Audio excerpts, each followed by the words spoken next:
Baiklah. Jadi dalam sesi pertama ni, saya mau berikan sedikit pengenalan, ya, untuk memberi kamu sedikit idea tentang macam manakah perjalanan ini, ya, yang anda akan lalui dalam 4 tahun yang akan datang ini, 8 seminar yang akan berlangsung. Bagaimanakah perjalanan ini? Banyak soalan sebenarnya tentang iman Katolik yang akan dijawab. Kadang-kadang kita ada soalan, tetapi kita tidak tahu mau tanya siapa. Siapakah yang ada jawapan, ya? Dan selama bertahun-tahun yang lepas ini, saya sudah kumpulkan semua soalan-soalan ini yang umat selalu tanya, ya, dan juga soalan-soalan yang saya selalu lihat dalam buku-buku yang ditulis, ya, oleh pengarang-pengarang lain. Okey, jadi saya sudah kumpulkan semua soalan-soalan ini. Jadi dalam setiap pelajaran yang saya ajar ni, banyak soalan-soalan tersebut akan terjawab. Kadang-kadang kamu sendiri pun tidak tahu, ada soalan begitu. Ya kan, kalau saya belajar pelajaran ini pun saya akan mau tanya soalan begini. Tapi sebelum kamu tanya itu soalan, ya sudah terjawab dalam pelajaran. Sebab saya sudah masukkan dia punya jawapan. Ya, kamu punya perjalanan beginilah. Inilah apa yang akan anda pelajari selama 8 seminar yang akan datang ini. Pertama sekali, anda akan belajar tentang Allah. Ya, dalam pelajaran kita tentang Allah ni, pertama sekali kita mau tahu, kita ni semua bilang kita ni orang beriman, kita ni percaya kepada Allah.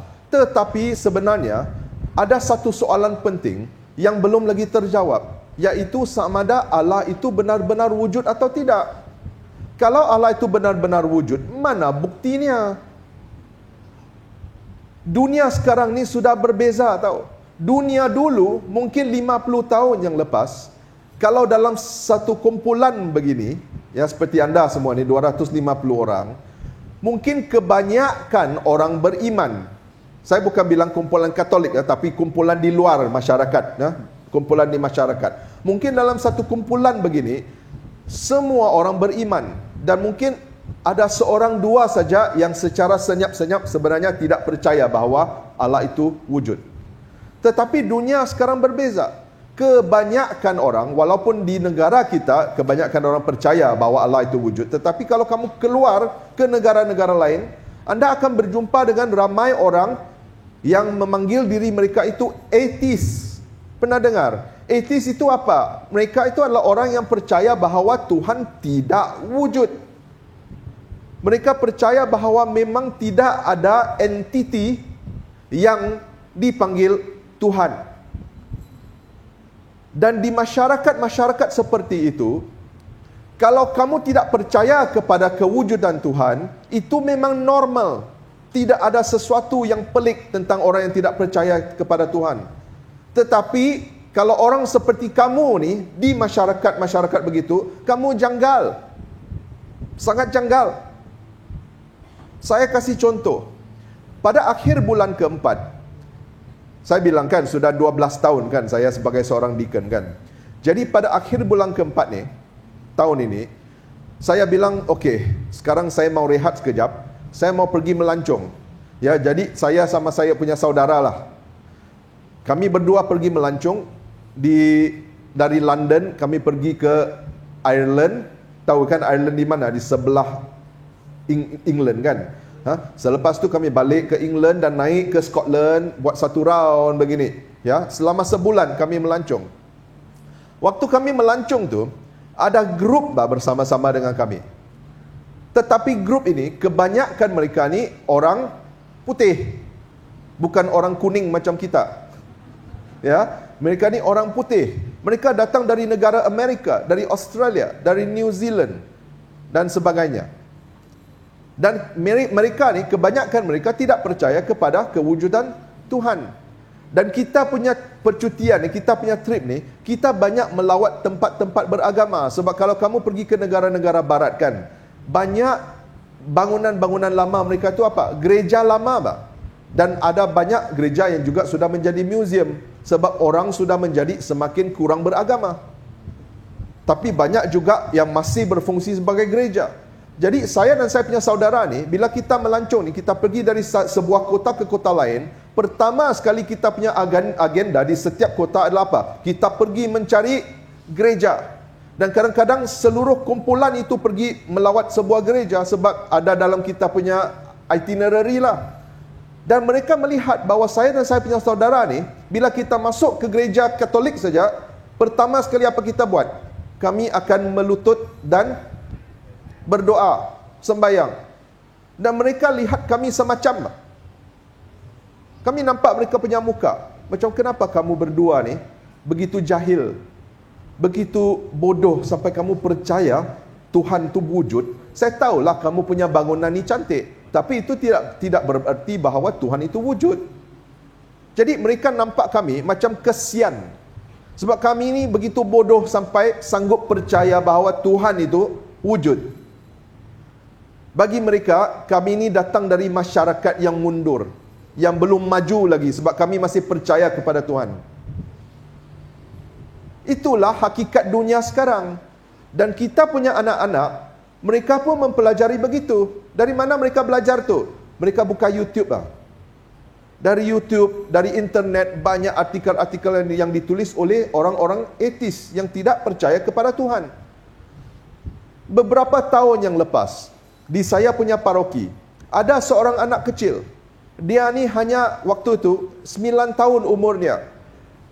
Sudah sampai masa untuk dia terima komuni pertama kan. Dia punya papa membawa dia datang berjumpa dengan saya. Anak kecil ni adalah seorang yang sangat cerdik. Ya, dia ni pandai. Tetapi papanya sangat susah hati. Dia bilang, "Deacon, saya punya anak ni, dia enggan menerima komuni pertama. Apalah perlu saya lakukan?" Jadi saya bilang, "Okey, papa, kamu pergi tempat lain dulu. Biar saya duduk dengan kamu punya anak ni dan saya cerita-cerita sikit dengan dia lah." Maka papa dia pun beredar. Saya duduk dengan anak kecil yang berumur 9 tahun ini dan saya tanya, "Apakah sebab kamu tidak mau terima komuni pertama?" Ya, tiada orang boleh paksa kamu memang. Saya pun bukan di sini untuk memaksa kamu. Tetapi mungkin kamu boleh berkongsilah sedikit dengan saya. Kenapa kamu tidak mau menerima komuni pertama? Dia bilang, "Deacon, saya menghormati gereja. Saya menghormati orang-orang yang percaya. Tetapi bagi saya sendiri, Tuhan itu tidak wujud." Anak kecil berumur 9 tahun.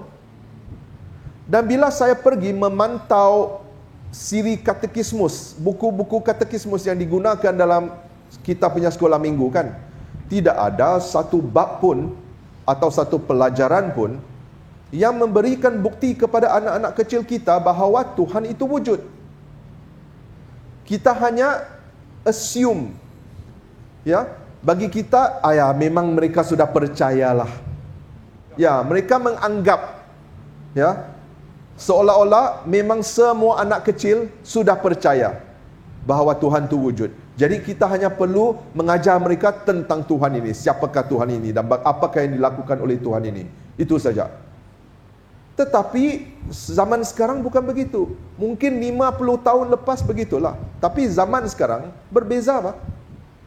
Jadi kalau kita tidak dapat memberikan penjelasan secara logik kepada kita punya anak-anak kecil, saya takut di tahun-tahun akan datang, mereka akan meninggalkan gereja. Sebab kita tidak pernah pun membincangkan dengan mereka, kenapakah kita ini percaya bahawa iman kita terhadap kewujudan Allah ini adalah satu iman yang munasabah.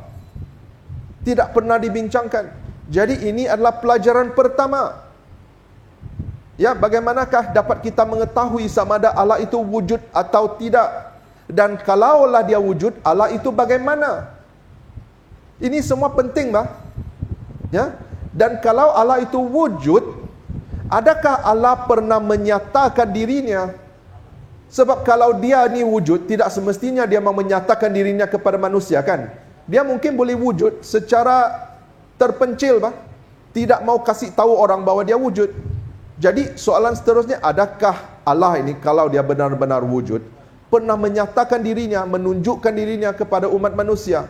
Dan jika ya, jika jawapannya adalah iya, maka bagaimanakah Allah sebenarnya menunjukkan dirinya atau menyatakan dirinya? Adakah Allah pernah bersabda kepada manusia? Adakah dia pernah memberikan wahyu kepada manusia? Kalau jawapannya ialah iya, dari manakah dapat kita mencari wahyu Allah ini? Ini semua adalah soalan-soalan yang penting dalam kita punya iman. Betul atau tidak? Okey. Nah, kita juga akan mempelajari tentang manusia. Ada ramai anak muda yang tanya, Deacon, kenapakah Allah mencipta manusia? Kenapa dia menjadikan manusia? Adakah sebab dia ni terlalu free, masa lapang, dia ada masa lapang, tidak tahu mau buat apa, jadi dia tidak ada apa-apa mau dilakukan, jadi dia bilang, Allah, untuk hiburkan diri saya jadikanlah manusia saja, jadikan mereka lucu-lucu bah, supaya saya nampak mereka, oh cute, saya ketawa. Kenapakah Tuhan menjadikan manusia? Dan bila Tuhan menjadikan manusia, kenapa pula manusia jatuh? Ya. Dan waktu Tuhan menjadikan manusia tu, dia tahukah manusia akan jatuh? Kalau dia tahu bahawa manusia akan jatuh, kenapa dia tidak mengelakkan manusia dari kejatuhan? Kenapa dia biarkan saja manusia jatuh? Ini semua soalan-soalan yang logik, Pak, yang harus kita fahami, dan kita perlu ada jawapan untuk soalan-soalan ini. Kalau kita tidak mempunyai jawapan yang munasabah untuk soalan-soalan ini berarti bahawa kita belum lagi memahami kita punya iman. Setuju atau tidak? Ya. Dan bila manusia jatuh, artinya manusia berdosa kan? Manusia menentang Allah kan? Apakah kesan dosa ini terhadap manusia? Kalau kita berdosa, apakah kesan yang dibawa oleh dosa ini terhadap manusia? Ini juga satu persoalan yang penting. Kita juga akan pelajari tentang tindakan penyelamatan Allah. Ya, dalam iman Katolik kita percaya bahawa Allah datang menyelamatkan manusia yang berdosa, manusia yang telah jatuh. Bagaimanakah Allah mula-mula menyelamatkan manusia dari dosa ini? Ya, sebab dosa asal terjadi lama dulu, dan beribu-ribu tahun kemudian barulah datangnya Yesus untuk menyelamatkan kita. Adakah Allah menyelamatkan manusia dari kejatuhan hanya apabila Yesus datang? Bagaimana pula sebelum Yesus datang? Adakah Allah menyelamatkan manusia pada waktu itu? Kalau ya, bagaimana? Kalau tidak, kenapa? Dan kenapakah Allah memilih umat Israel sebagai umatnya sendiri? Kenapa dia tidak memilih umat Kadazan? Kan umat Kadazan lagi cute. Kenapa dia mau pilih umat Israel? Apakah dia punya tujuan bila dia memilih umat Israel sebagai umatnya? Pilihan sebagai umat Israel itu apa maksudnya? Adakah Tuhan pilih kasih, kau ni aku punya favorite? Atau terdapat matlamat yang lain di sebalik pemilihan ini? Dan apakah perjanjian-perjanjian yang diadakan oleh Allah dengan umat-umatnya? Ya, sebab kalau kita memantau Alkitab, kita akan lihat dalam perjanjian lama terutamanya, Allah mengadakan perjanjian-perjanjian yang berbeza dengan umat-umatnya. Apakah perjanjian-perjanjian tersebut dan kenapakah Allah mengadakan perjanjian-perjanjian tersebut? Ya, jadi kita akan mempelajari secara terperinci tentang tindakan penyelamatan Allah. Ini semua bukan dalam seminar ini ya. Ini semua adalah dalam seminar-seminar, semua seminar, dalam semua 8 seminar ini. Kita akan belajar secara terperinci, selangkah demi selangkah. Okey? Kita juga akan belajar tentang peristiwa Allah menjadi manusia. Nah, inilah persoalannya. Kenapakah Allah menjadi manusia? Kenapa dia mau menjadi seorang manusia? Kenapa dia tidak menjadi malaikat? Kenapa dia mau menjadi manusia? Dan Allah, peristiwa Allah menjadi manusia ini dipanggil inkarnasi. Ya, inkarnasi. Bila kamu dengar istilah inkarnasi ini adalah Allah, peristiwa Allah menjadi manusia. Jadi, apakah implikasi dari peristiwa inkarnasi ini? Allah menjadi manusia. Jadi, apakah implikasinya terhadap kita, umat manusia? Dan Allah menjadi manusia itu adalah Yesus Kristus, kan? Kita tahu. Tetapi apakah misi Yesus Kristus? Kenapa Yesus Kristus datang ke dunia? Kenapakah Allah menjadi manusia dan datang ke dunia ini? Kita tahu dia mengorbankan dirinya, tetapi apakah maksud pengorbanannya itu? Kita tahu dari sekolah minggu, cikgu sekolah minggu selalu ajar, kenapa Yesus datang? Untuk mati bagi dosa saya. Apakah maksud kematiannya dan pengorbanannya disalib bagi kamu punya dosa? Kenapa Yesus perlu mati atas salib? Untuk kamu punya dosa. Tiada cara lainkah? Tiada cara yang lebih baikkah? Ini semua adalah soalan yang munasabah. Tapi biasanya kalau umat Katolik tanya soalan-soalan begini, kita bilang apa? Diam. Tidak boleh tanya ini semua, sensitif. Tapi sekarang tidak boleh lagi. Kalau kita punya anak-anak muda bertanya soalan-soalan begini, kita perlu menjawab. Kita harus ada jawaban yang logik dan munasabah. Ya, dan bagi saya, kenapa saya menjadi Katolik? Saya menjadi Katolik sebab selepas bertahun-tahun mempelajari iman Katolik ini, ya, mengaji iman ini. Selepas bertahun-tahun masanya saya mengambil untuk mengkaji iman ini, saya dapati bahawa sebenarnya iman Katolik adalah iman yang sangat-sangat logik. Ini bukan iman yang sekadar kamu percaya tetapi kamu tidak tahu mengapa. Bukan begitu. Ya, iman Katolik adalah iman yang cerdik, yang sangat logik. Jadi sayang kalau umat bilang, saya mau jadi Katolik tapi saya tidak mau belajar iman ini. Sebab sebenarnya iman ini sangat-sangat cerdik. Jadi bagi saya, sebagai seorang yang datang dari bidang akademik, saya sangat terpikat. Saya dapati bahawa iman Katolik ini sangat menarik. Sebab dia logik. Bukan sekadar percaya dalam hati, tetapi saya punya minda pun boleh digunakan untuk memahami iman ini. Sebab dia logik. Okey? Boleh ikut setakat ni? Nah, dan kita semua percaya bahawa Yesus selepas dia mengorbankan dirinya di kayu salib, dia mati dan dia bangkit dari kewafatannya, kan? Tapi apakah buktinya bahawa Yesus bangkit dari dia punya kematian? Ada bukti kah? Mana buktinya? Kalau kita tidak dapat membuktikan secara logik bahawa Yesus itu bangkit, tidak usah kita kabarkan Injil ini kepada orang. Sebab nanti orang minta bukti, kita tiada bukti. Kita bilang, alah, saya percaya dalam hati, cukuplah. Tapi hati kamu dengan hati saya berbeza. Jadi kita tidak boleh hanya sekadar percaya dalam hati.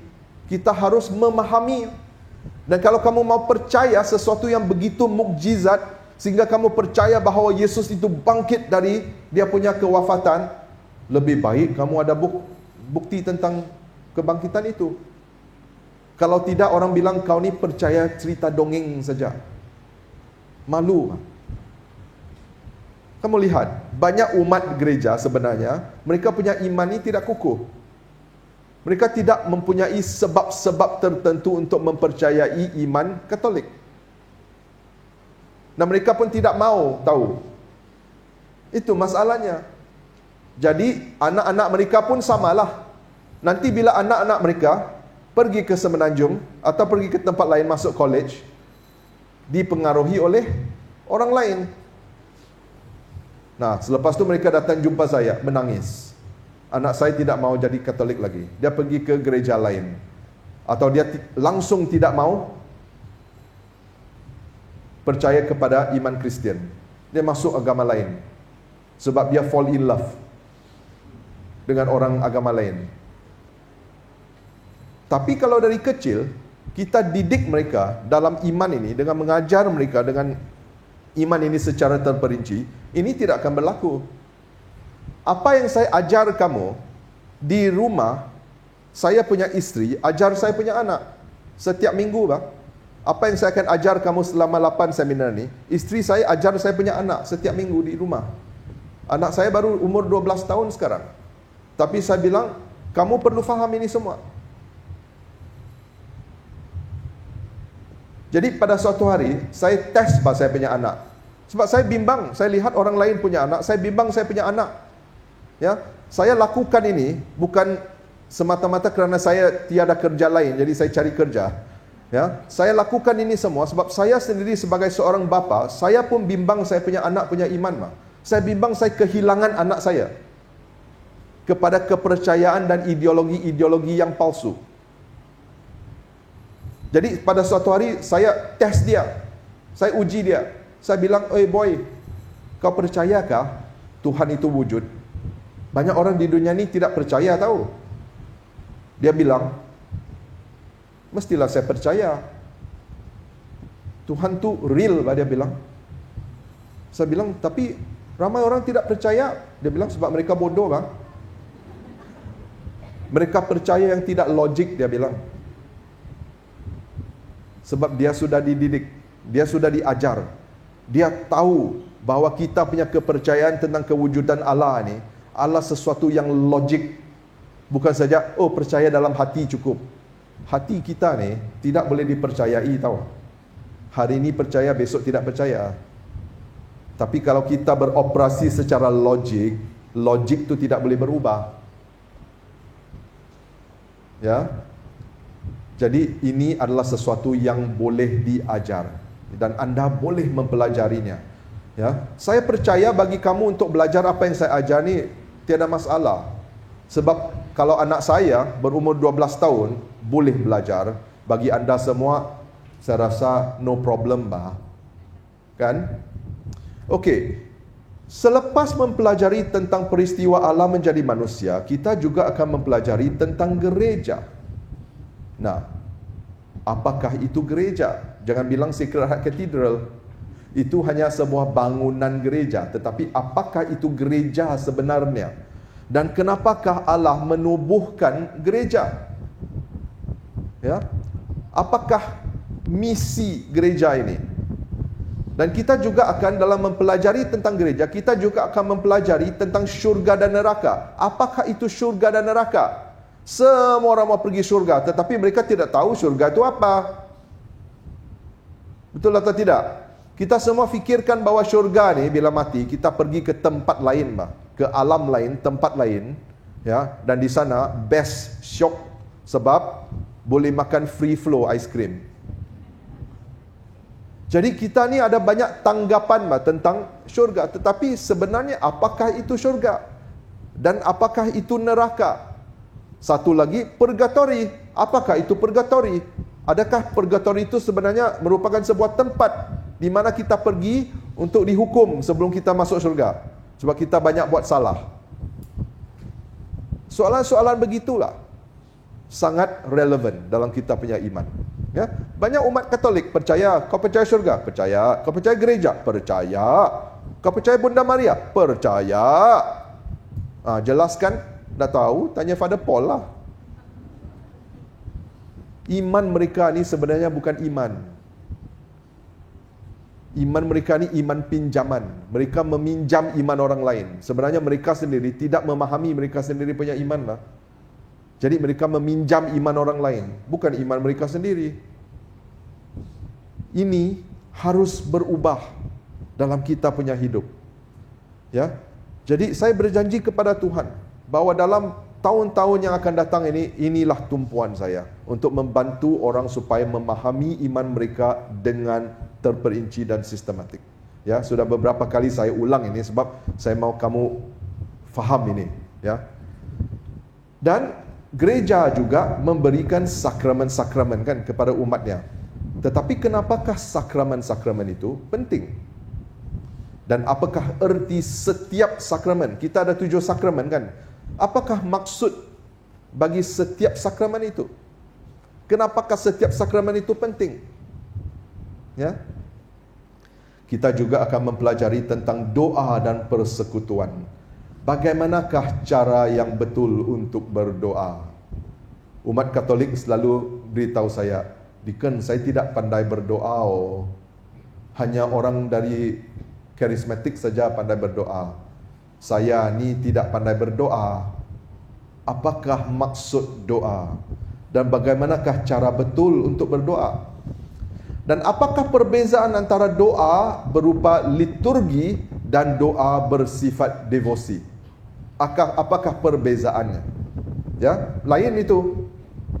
Ya. Kalau doa bersifat devosi tidak harus dibawa ke dalam liturgi. Apakah perbezaan antara dua ini? Ya, kita juga mempelajari tentang kita punya persekutuan dengan orang kudus yang berada di syurga. Apakah hubungan kita dengan mereka? Apakah hubungan kita yang istimewa dengan Bonda Maria? Kita juga mempelajari tentang kehidupan Kristiani. Apakah itu cara hidup yang bermoral bagi seorang Kristian? Ya, kita selalu bilang, kita percayakan bahawa sebagai umat Kristian kita harus hidup secara bermoral. Tetapi apakah maksudnya hidup bermoral ini? Moral ini apakah maksud dia? Apakah aspek-aspek kehidupan moral yang penting bagi seorang Kristian? Ya. Dan sebahagian dari kehidupan Kristiani kita adalah juga berkenaan dengan penginjilan, kan? Apakah itu penginjilan? Bagaimanakah ia harus dilakukan? Apakah maksudnya kita menjadi murid-murid Kristus? Ya, kita juga akan mempelajari hal ini. Jadi inilah Anda punya perjalanan formasi atau pembentukan iman selama 4 tahun yang akan datang ini. Menarik atau tidak? Adakah yang sudah mau balik ke rumah? Belum, bagus. Saya takut tadi. Okey.